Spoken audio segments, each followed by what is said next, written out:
The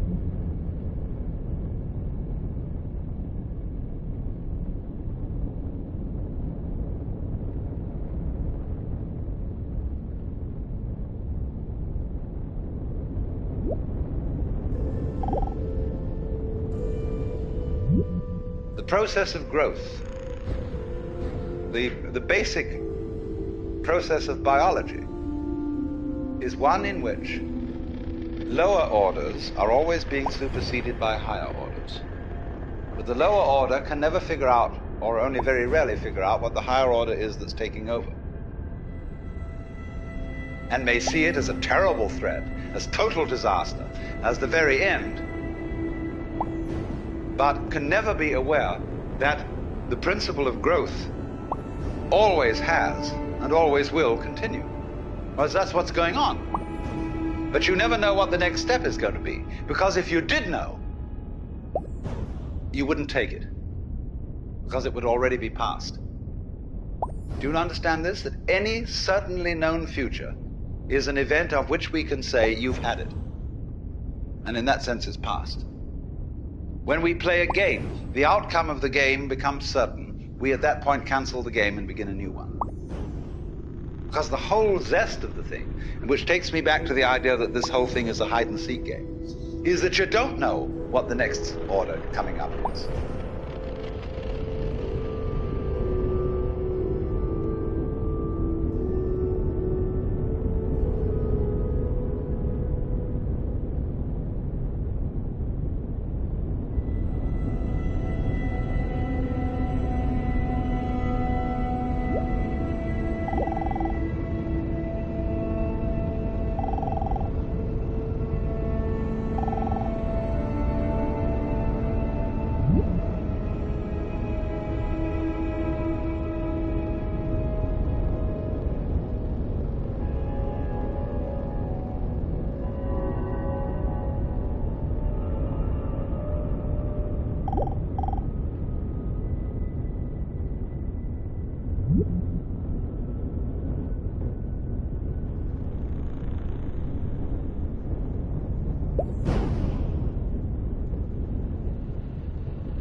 we have this rather myopic way of looking at things. And we screen out from attention anything that is not immediately important to a scanning system based on sensing danger. But quite obviously, you as a complete individual are much more than the scanning system. You are in relationships with the external world that on the whole are incredibly harmonious. The energies of life in the form of temperature, light, air, and food, and so on, are streaming through you all at this moment in the most magnificently harmonious way. When anything is constant, it says, okay, that's safe, it's in the bag, you needn't pay attention to that anymore. And therefore, we eliminate systematically from our awareness all the gorgeous things that are going on all the time, and instead only become focused on the things, the troublesome things that might happen to upset it. Which is all right, but we make too much of it. We make so much of it that we identify our very selves, I, ego, with the radar, with the troubleshooter. And that's only a tiny fragment of one's total being.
you very soon realize that your existence is not something that is just the hopeless little creature that's suddenly confronted with a great big external world that goes gah at him, and eats him up.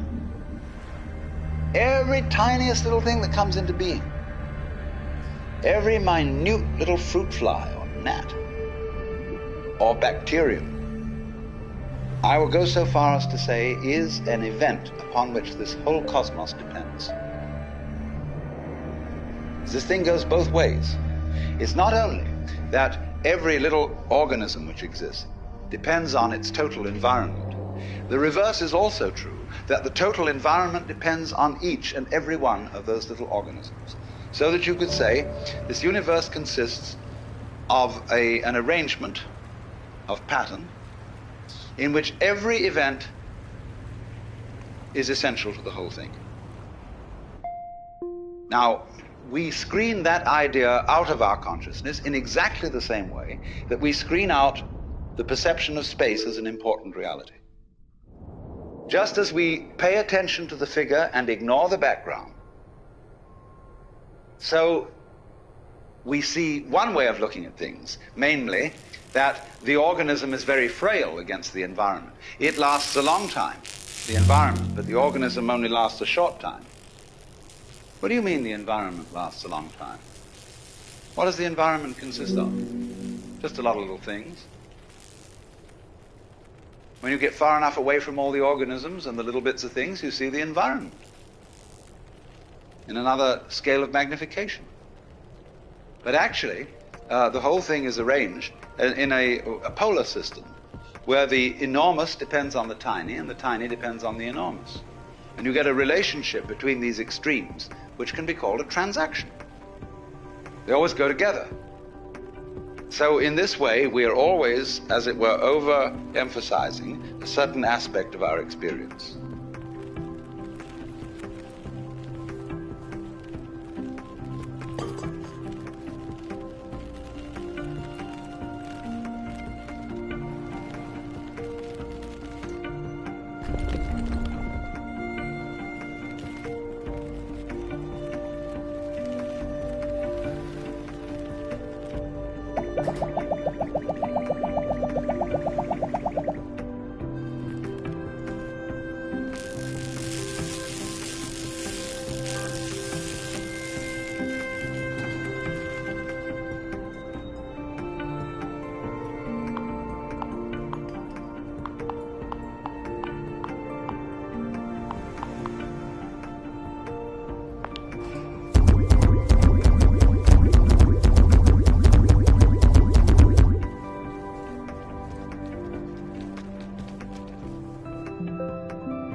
We say now, what is important about people is their unique individuality. And we have been given an immense psychic investment in our own individuality by our upbringing. What are you going to amount? What are you going to contribute to human life? What's your particular destiny going to be? It's a fine idea. But the thing we don't understand is that it won't work, this great idea, without being balanced with its opposite. Just as you can't have the back without the front. So you cannot have the values of a unique personality unless at the same time everybody recognizes that there is another level at which we are not unique at all, but that I am you and you are I. See, every one of you feels that you're the center of the universe and that everything else is happening around you in a circle. You can turn around and you can see sort of equally far in all directions, especially if you're in a ship in the middle of the ocean. So you're in the middle. And it's true from the standpoint of astronomy. We live in a curved space-time continuum, that is to say in a universe at which every point may be regarded as the center. Consider a sphere. Here's a ball.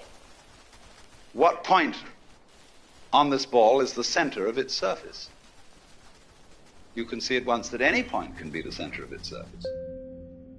So legitimately, all points in the universe are the center.